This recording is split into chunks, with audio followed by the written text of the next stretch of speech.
Blessing in the cave. How God meets you when you're broken and buried in bills. Have you ever had more bills than blessings? That feeling where your faith says God will provide, but your bank account says you're on your own. David knew that feeling. I've known that feeling too. Psalm 146 isn't just David's cry. It's a blueprint for breakthrough in his life. David teaches us something radical. Desperation is not the end of faith. It's often the beginning of God's provision. Scripture reading comes from Psalm 148, verse 1 up to 2. I cry out to the Lord. I lift my voice to the Lord for mercy. I pour out before him my complaint. Before him I tell my trouble. David isn't pretending. He's not sugarcoating his pain. He's broken. He's hiding. He's done. And that's where he meets Jehovah Jireh, the God who provides.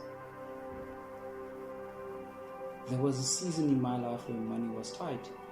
I had just lost my parents, and with them, I lost stability, covering, and the only people I ever thought I could fall back on.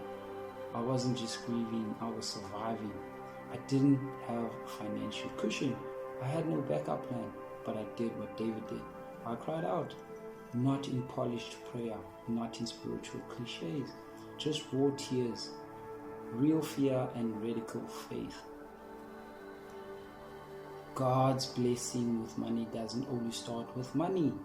In that place of nothingness, God began to teach me how He blesses. He gave me clarity on how to manage the little I had. He connected me with people who believed in me and helped me grow. He planted ideas like writing my devotional and my ebook, How God Blesses with Money. That would be later become a source of stream of income. And he reminded me, provision starts with vision, wealth begins with worship, and abundance grows from obedience. 3 truths from Psalm 142 on how God blesses with money. The first one, God hears the cries you don't say out loud.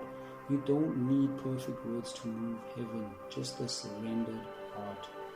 And the second lesson, the cave is preparation, not punishment.